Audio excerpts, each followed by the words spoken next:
ก่อนอื่นก็สวัสดีก็อีกสบายดีเนาะก่อนเลยก็คือเฮาท่านนี้กิจกรรมเกี่ยวกับการประกวดหนุ่มโลเศร้างามอยู่ที่ห้องการของเฮาเนาะแล้วก็เกี่ยวกับบุญสงกรานต์ในมื้อนี้ที่เขาได้จัดขึ้นแล้วก็เพื่อ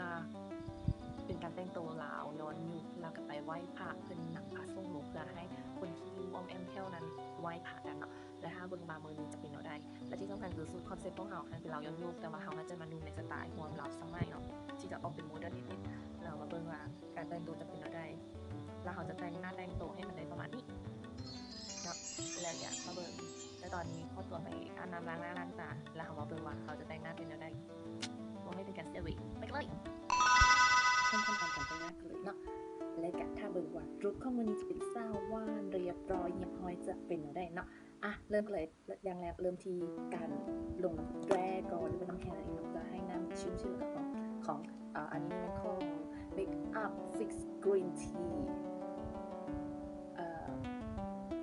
92.6% Make Up Setting Spray เนาะลองเลยสิ Moisturizing ด้วยเนาะลองดู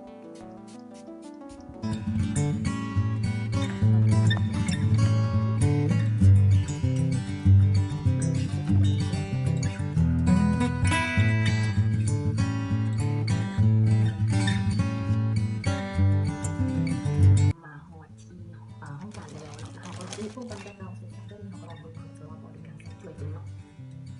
สวยครบมากหมวกมันต้องพุ่งยากง่ายเนาะมือมันจะเข้าลงคือที่บุกเข้าเลยมันจะหมวกแล้วก็เอากิ๊บดำนี่เนาะพยายามให้มันเข้าไปสอบตอนนี้ถือว่าสำเร็จภารกิจในการ